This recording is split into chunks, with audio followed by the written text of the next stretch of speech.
Hello, everyone, and welcome to another live stream. So, this is a bit of a talk on the kind of seed rhythms. So, maybe I'll play a little bit up front and try to incorporate some of these kind of seed rhythms and things.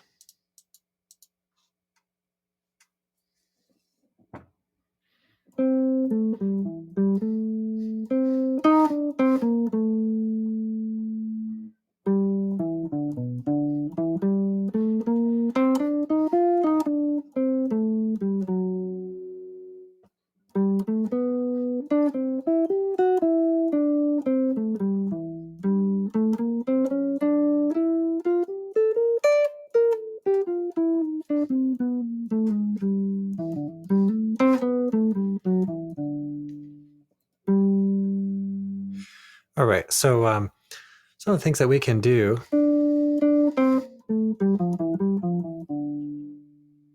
Hopefully, I'm coming through okay. So, some of the things that we can do, and just in general with improvisation, is to really kind of think about rhythm and then select the notes. So you could take a seed rhythm and not necessarily improvise the rhythm, improvise the notes, the melody, but ultimately use some seed rhythms to kind of create a limitation in the practice session, so that you're coming up with the notes, but you're kind of disciplining yourself to play a certain rhythm, and then we could break those rhythms down into smaller units, which we'll call seeds. So there's a really cool book from Berkeley Press called Factorial Rhythms for All Instruments. And so I believe it's out of print now, but it's by Mick Goodrick and Mitch Halpers. And so they lay out all these kind of seed rhythms. So I'm going to use this for a little bit of practice ideas, concepts, and things. So if you're checking out the podcast version, I will try to explain everything out as much as possible. But if you're checking this out on the YouTube channel, this is part of the member area there. So then we have a video edition of this talk. So let's begin by exploring some of these rhythms and see if we can come up with some ideas for practice.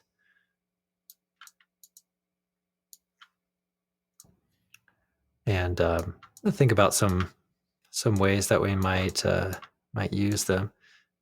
It's kind of interesting about this book too is that at the beginning they talk about they have a whole conversation really about the rhythms and what you might do with them and everything. All right, so try to get this all on sort of one little small area of the screen. That'll be fine, I guess. Okay. All right. So we can break this down into 2 beats to create our rhythmic seeds.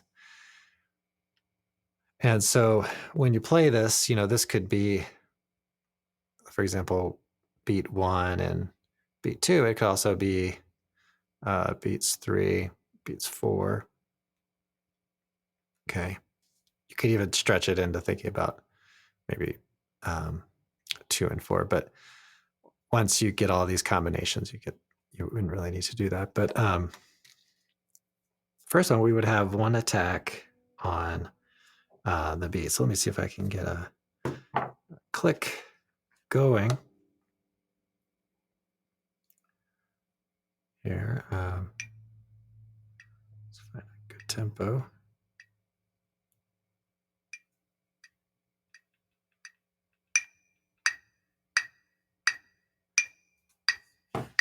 Sounds like that's coming through, hopefully. Okay, so you could have, let's say, beats 1 and 3. So we have.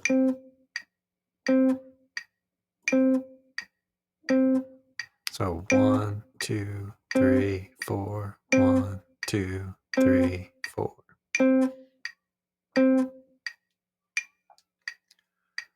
Okay, so, and we could play that long or short. So this one, they have this broken down into 2 different sections. So we could also play that without the rests.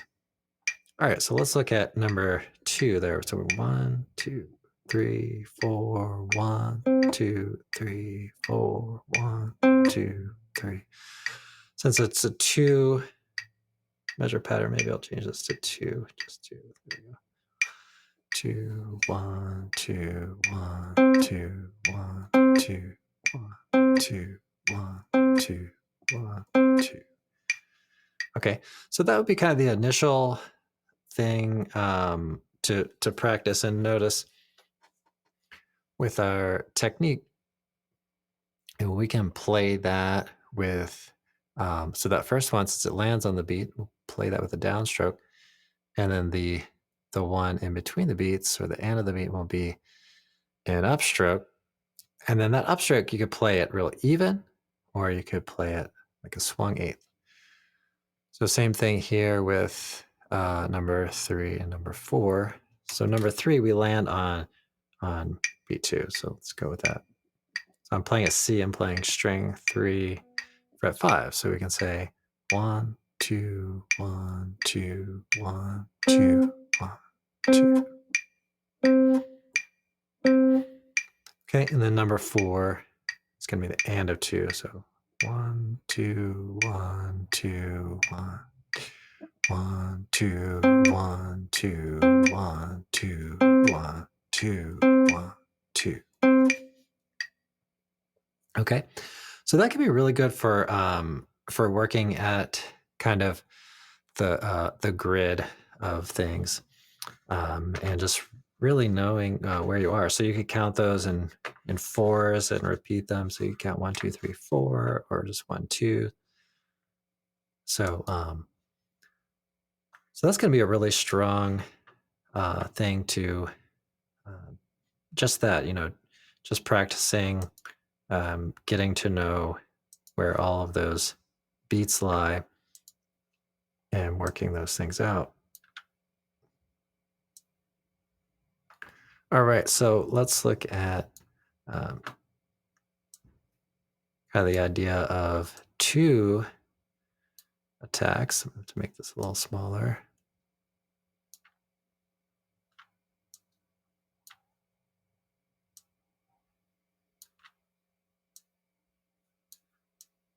Get this all to kind of fit, so hopefully show up all right. But so then we could have two attacks, right? So we have 1, 2, 1, 2, 1, 2, 1, 2, 1, 2, 1, 2. Right? Now number 2, they're going to have 1 and.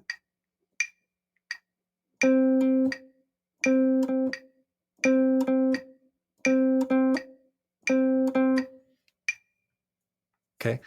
And then, really working at the importance of doing some alternate picking. So if it's on the beat, we're down. If it's on the end of the beat, I'm gonna go up.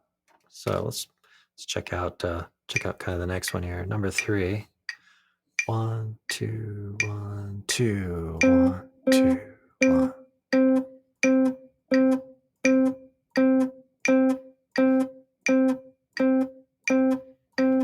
Okay, and number 4 is going to be kind of on the opposite side. So that's going to be upstroke there.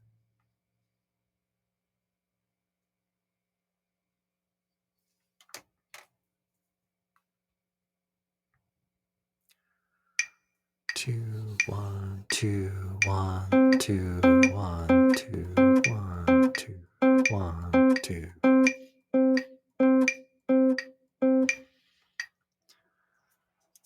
Okay, and then number 5, we're going to have up, down. So 1, 2, 1, 2, 1, 2, 1, 2, 1, 2, 1, 2, 1, 2.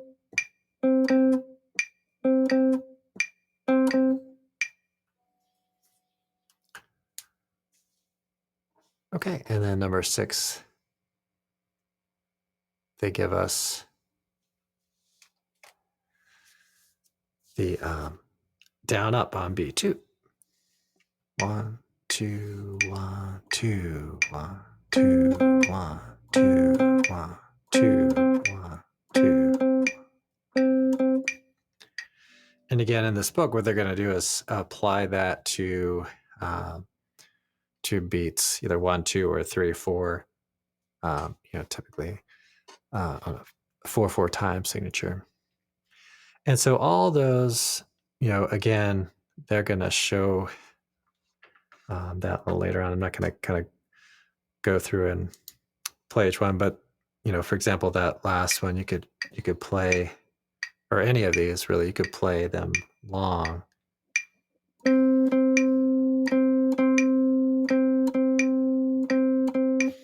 So you could practice them in both ways, of course. So, and in parentheses on that section, they have they label that as melodic with the longer tone. So probably if you're gonna practice one of the two, probably play the longer tones just to work at legato playing there. So so let's take a few more look at a few more of the seed rhythms here, and we'll check out 3 attacks, and I'll work through there. So, and then once you've these are very important because you practice these, and then visually you could start grouping, whether you're sight reading or playing solos or whatever you're doing rhythmically. You can really you'll see these quickly and just kind of know how they sound because you've practiced them. All right, so 3 attacks, number 1. So I'm gonna put out the picking directions here just to just so folks find that helpful. So down, up, down. I'm just gonna kind of go through all of these. Okay, so you can see we did 1 attack, so there's a lot of space. 2 attacks, so it kind of consumed half of the 2-beat measure, and then 3 attacks, so we have 3/4 of the 2-beat measure. So, all right, so let's get an idea about this one. 1, 2, 1, 2.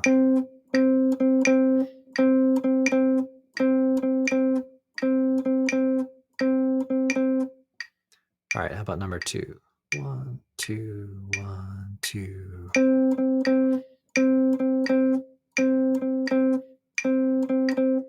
All right, number 3. 1, 2, 1, 2. And number 4. 1, 2, 1, 2. Okay, and then you could of course repeat those. I didn't repeat the last 2, but You kind of get the idea. Just repeat them, and then you could choose to assign, different notes to it too. So you don't only have to play that one note like I'm doing. But this will hopefully illustrate what we've got here. And then, so they go through and once you get to four-text, you've filled up all the eighth notes in there. So let's check that.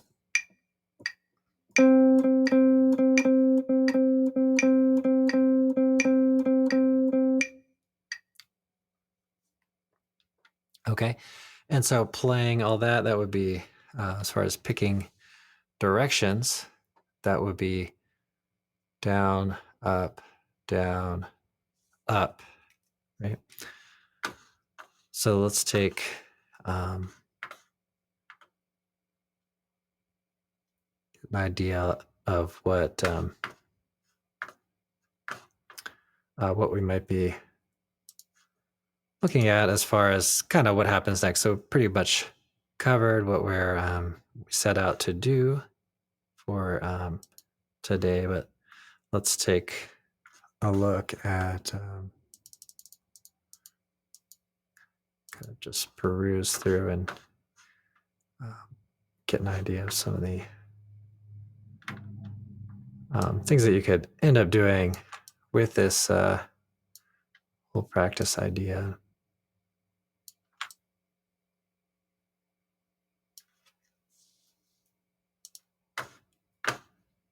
All right, so we've got the zoom out a little bit.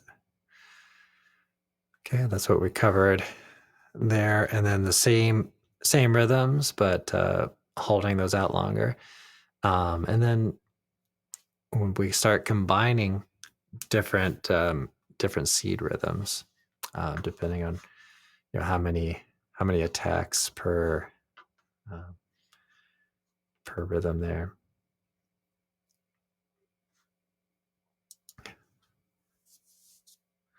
All right, so that's going to give us a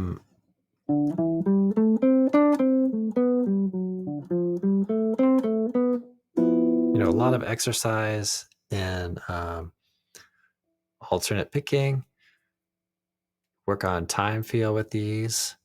You can work on subdividing. You can work on counting out loud. Can work on improvising and jumping from different seed rhythms, one to the next, and then you might even do something real simple, like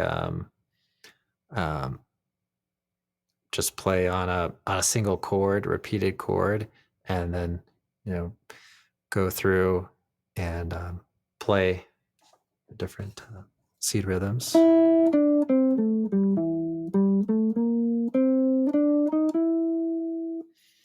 Maybe create a phrase and stop. So those are quite a few things that you can do in a practice session to strengthen rhythm and just kind of have a little bit of focus on those. And the more that we can do with playing, strong rhythms, get specific rhythms going, good time feel, good technique. Those things kind of moving together will really help kind of develop the strength of our playing and make it easier for a listener to also kind of follow us and follow our lines and everything.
everybody. Well, we'll call it a day for today. Thanks so much for checking this out. If you are listening on the podcast and would like to learn more about the member area, please visit my website, fretprints.com.